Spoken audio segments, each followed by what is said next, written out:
Looking for these better days. It is Friday, July 10th. I'm Scott Seidenberg. Here's what you need to know to make today a better day. World Cup quarterfinal action continues. France already punching their ticket to the semifinal. We had a matchup of the number 1 and number 2 overall pick in the NBA Summer League last night, and the Miami Marlins are the best story in Major League Baseball. AJ Hoffman will join us in a few minutes on this episode of Better Day, presented by FanDuel, as we get his preview of UFC 329 tomorrow night, where we will see Conor McGregor's return to the octagon after a 5-year absence. It is McGregor Holloway 2 coming up tomorrow night here in Las Vegas. So AJ will give us a preview of that match with his best bets for the card as well. Let's start in the World Cup, where Kylian Mbappe and France defeated Morocco 2-0 to advance to the semifinal. And this was not an easy game for France. Yes, they controlled a lot of the play, and if you look at the metrics, it seems like it was completely one-sided. France had an expected goals of nearly 4, and Morocco barely even had any shot attempts. They had one shot on goal the entire match. But Kylian Mbappe missed a penalty in the first half. It was 0-0 going into the second half. Finally, Kylian Mbappe scores in the 60th minute. 6 minutes later, Dembele scores to make it 2-0. And Mbappe was dealing with a little bit of an injury, so he leaves the game, much to the chagrin of my sprinkle on Mbappe 2+ goals in the game yesterday. But he downplayed. He said afterwards it was, quote, just a knock on his ankle, and he says he is all good. So France advances to the semifinal, where they await the winner of today's quarterfinal match between Spain and Belgium. And here are your odds currently up on FanDuel. Again, these are the odds to advance first, and then I'll give you the three-way line as well. To advance to the semis, Spain minus 350, Belgium plus 265. If you're looking at the 90-minute line, so the three-way, Spain minus 160, Belgium plus 470, and the draw plus 280. Your outright futures, France is your favorite. Obviously, they've been the favorite the whole time, and they've already punched their ticket to the semis. Plus 130 up on FanDuel. Argentina next at plus 420, followed by Spain plus 430, England plus 480, Norway 16-1, Belgium 35-1. We have the two other quarterfinal matchups coming up tomorrow: Norway, England, Argentina, and Switzerland. Your odds to advance: England minus 230, Norway plus 186, Argentina minus 325, Switzerland plus 250. And I'm going with Spain to win this game here today. They have not conceded a goal the entire tournament. Will they concede one here today is the question. I think it's very easy to look at a total here and want to go towards an under or a no on both teams to score. I actually think that's kind of where I'm leaning. The both teams to score, no, which is plus 110 right now up on FanDuel. Now, it could be a 1-0 victory for Belgium, right? Like that could be, or 2-0. It could be 1-0 or 2-0 for Spain. But I do think that the no on both teams to score is the way that I want to look at this match, just because we have not seen Spain concede a goal just yet. But stranger things have happened. This could actually wind up being a high-scoring game. Who knows? We'll have to wait and see. I do like England to defeat Norway, and, of course, Argentina, the defending champs, to get by Switzerland. Both of those games are coming up tomorrow. Major League Baseball yesterday, the Miami Marlins continued their winning ways, and this is honestly the best story in all of Major League Baseball. The Marlins, with a victory 8-4 over the Mariners yesterday, 16-4 in their last 20 games. That is their best single-season 20-game span in team history. It's unbelievable. They are 52-42, 10 games above 500. Right now, they are 3 games back of the Atlanta Braves for first place in the National League. This is the best story in Major League Baseball. They can pitch. They're strong defensively. They have certainly enough pop in their lineup. And here's the way I was thinking about the Marlins. And here's the way I was thinking about playing them, because certainly you can look at the division odds right now up on FanDuel, where the Braves are minus 175, the Phillies are plus 155, and the Marlins are plus 1,600.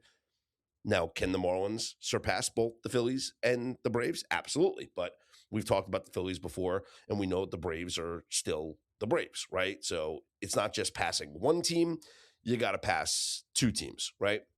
But look at the other ways that you can play this team. To make the playoffs, they are minus 154. So you can certainly look at a long shot and say, well, if they make the playoffs, maybe we can just bet them to make the NLCS or something like that. By the way, the Marlins to win the National League up on FanDuel 45-1. But here's where I want to play this. Look at the teams in Major League Baseball this year.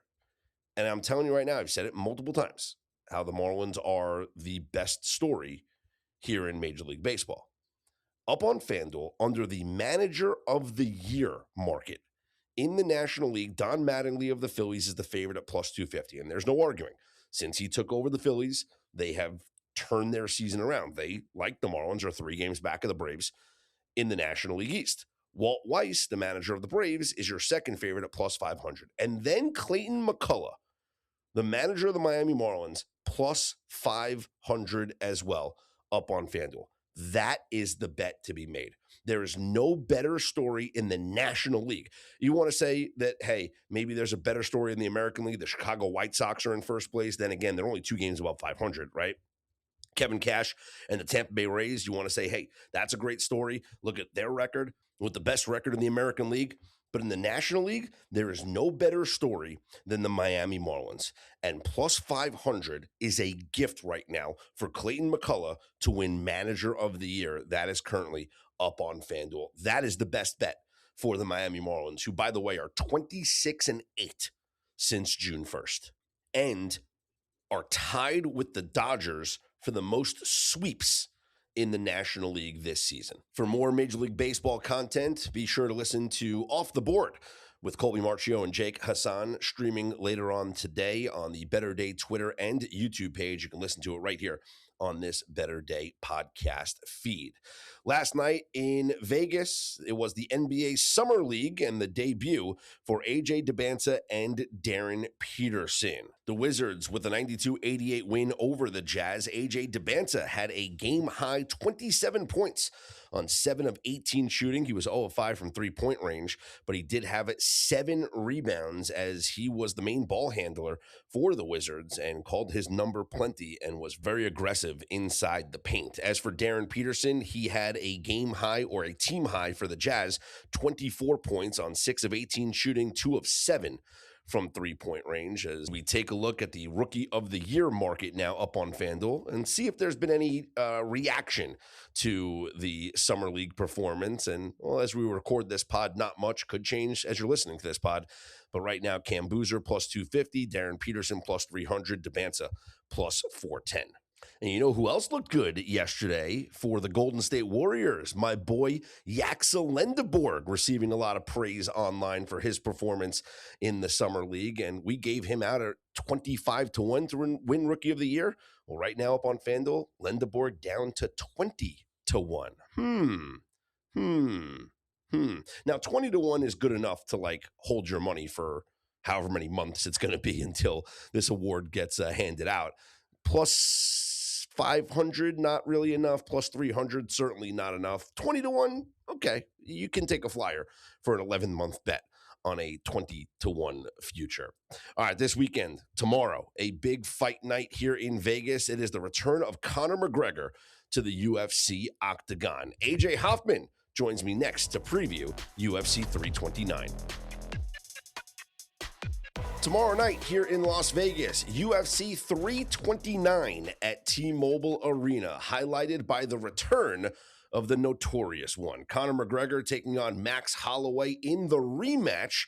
Current odds right now up on FanDuel. Max Holloway minus 235, McGregor plus 182. Joining us now in this episode of Better Day, presented by FanDuel, to help us break down this card and the return of the Notorious One. He is our very own AJ Hoffman. AJ, I honestly never thought this was going to happen. With the Roadhouse movie came out, and it was all about, oh, McGregor's going to be an actor now, and he's taking all this time away from fighting. I just never thought we'd see him back in the octagon fighting in a UFC event, let alone headlining a UFC event. How surprised are you that this is actually going to happen tomorrow night? Well, like him going off to do movies and get fat and things like that, that seemed like it was going to be a speed bump for his career, but uh horrific accusations of sexual misconduct, those are usually the kind of things that can really put an end to your career. So no, I'm really surprised to see Connor back. And UFC is kind of in a weird spot where, there's no title fight on this card, Mhm. and it would have been difficult to put Connor. I mean, you can't put Connor at anything other than the main event. So it's a unique card for sure. But I think it's one that casual fans are going to be excited to see. I mean, especially coming off the momentum that the UFC just had with the Freedom 250 card. I think they're going to parlay that into some new viewers maybe, and maybe bring back some old viewers who are old Conor McGregor heads. And I don't know what they're expecting from Connor. I don't Mhm. expect much from Connor on Saturday, but I think there's always going to be people who are there that have hope that he's going to be back to what he was. AJ, it's 5 years. We have not seen him fight since losing to Poirier a second time. Shout out to everyone who cashed on that. I mean, betting against McGregor in those two Poirier fights was just so much joy brought to me. Not because like I was anti McGregor, but like just everybody in the world was betting It's on him. fading the And market. It's the market. It's yeah. exactly. You feel So like you're getting a value. but it's been 5 years. That was 2021. We last saw him fight. What can we really expect? Like, I'm trying to think. Does he have the stamina to go the distance? Is this a fight that's going to finish inside the distance here? Like right now up on FanDuel, the no for the fight to go the distance is minus 550 plus 360 for it to go the distance. I mean, the odds, let alone that speaks for itself that no one expects this fight to go the distance. Well, you mentioned he hasn't fought in 5 years. He hasn't won in 6 years, and that win was against Donald Cerrone, who was on a run where he lost his last 7 fights in a row, and Connor was like the third or the fourth of those. So Yeah. it's been a really long time. Probably go back to 2016 when he beat Eddie Alvarez was the last time that he beat a guy that was like a reasonably in his prime opponent. And I don't know if Max Holloway's in his prime, but Max Holloway is certainly better than washed up Donald Cerrone was in 2020. So I think there are a lot of people who think that it's sort of a two outcome fight. Mhm. Either Max knocks Connor out or Connor knocks Max out. I think there's real questions about Connor's cardio. We in the last Poirier fight, you saw him get really tired before he hurt himself or he got hurt, however you want to call it. Uh, and that was just round one. He was already looking gassed. The first time that he fought, or the first fight with Poirier, he looked gassed again. So there's signs that we've seen. And again, you said it was 5 years ago, and Mhm. he's already kind of running out of steam. Holloway, not a big finisher. That's not really what he does. Holloway, I mean, you could go through his record and you'll see, wow, win by decision, win by decision, win by decision. That's kind of what he does. And he's historically very hard to finish. When Ilia Topuria knocked him out, that was the first time he'd ever been stopped. So it was a big deal to see that happen. And Ilia Topuria is a guy who's in the prime of his career. Connor is not. The wild card is this is at 170 pounds, and how is Connor going to carry his weight at 170 pounds?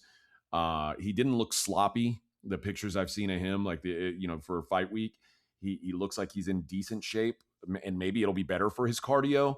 And Max is in a situation where I don't think he's going to have to cut weight. I think Max is going to come in at probably a clean fighting weight for him and probably feel really good. So cardio, I don't think will be an issue for either man.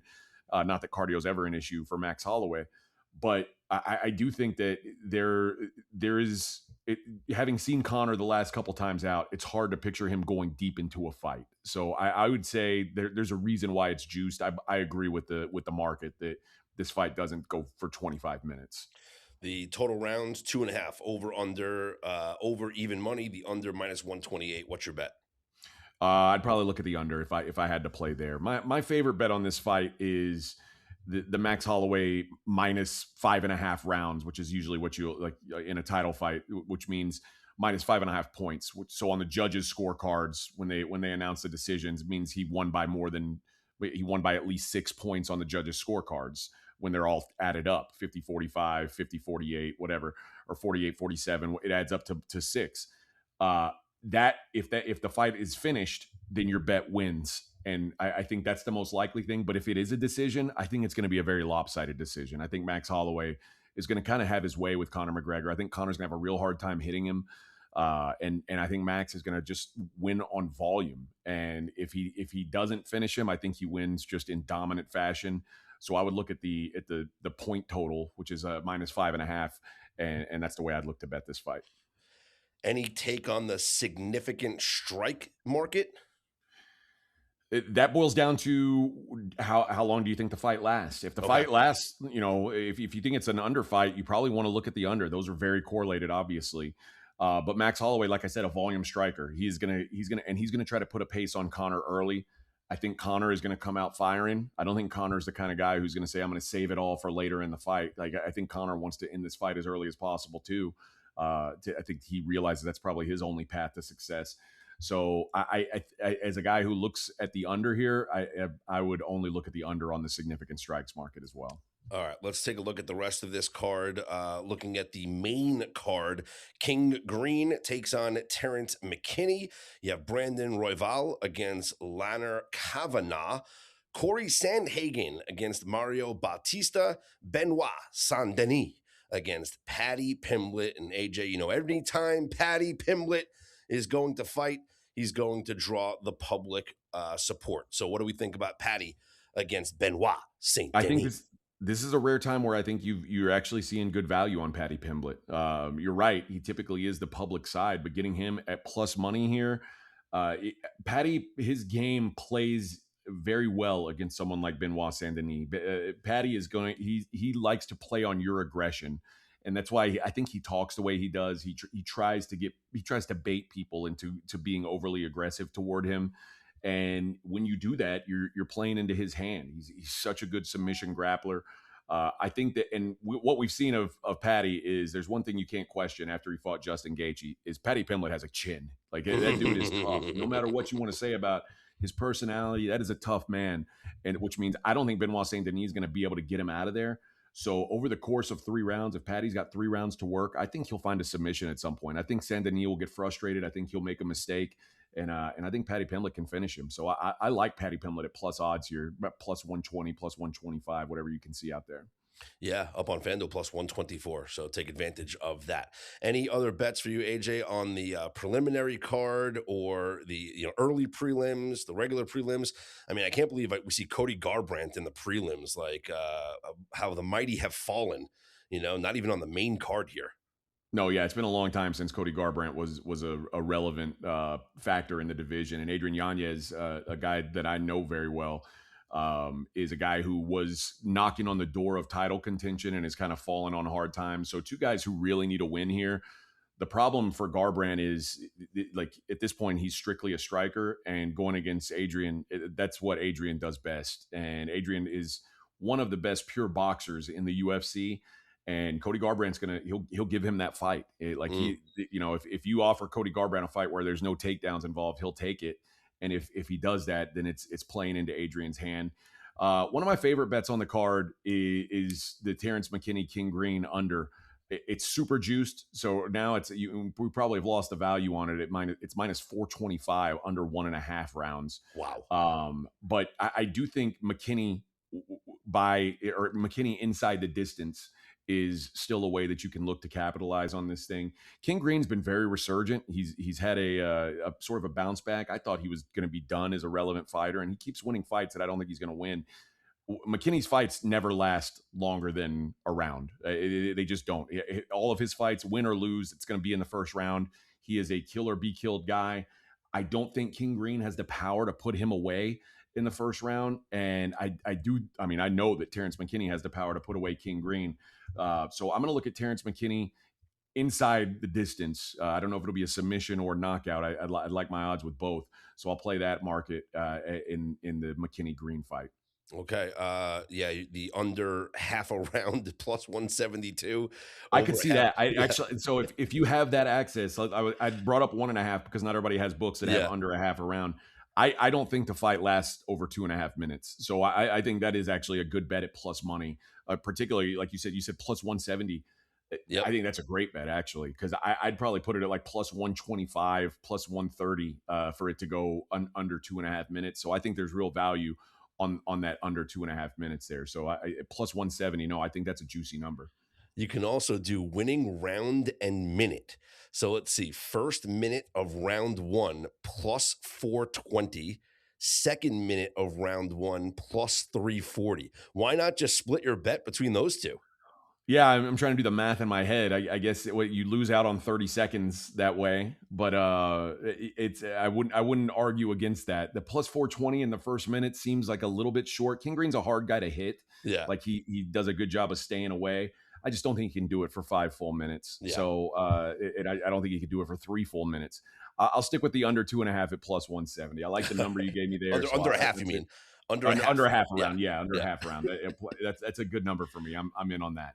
All right, there he is, AJ Hoffman, with the latest on UFC 329. Before we let you go, AJ, how much have you started your football prep yet? Anything that you want to tease the audience with what you're working on, getting ready for football season? No, I've actually I've started digging into college football. I'll probably be all in on NFL next week, but yeah, I'm working on some of the smaller conferences now. I've been looking at film on some lower level quarterbacks. I say lower level, like not Power 4 conference quarterbacks. Yeah. To see who I think can make an impact. So I'll have some college, some win totals up pretty soon. I'll send them your way, and yeah, NFL is going to be key for me this year. So I'm digging deep into NFL. I'll be playing a lot more NFL than college football this year. But I'm wrapping up my college football prep, at least for the summer. Yeah, I'm sure there'll be plenty more as the season goes on. But yeah, summertime prep is full effect right now for college football. We absolutely love it. All right, there's the latest from AJ Hoffman. I'm Scott Seidenberg. Reminder, follow us across your social media platforms, on Twitter at @better_day. Hit us up on YouTube as well. And here's hoping you make today and every day a better day.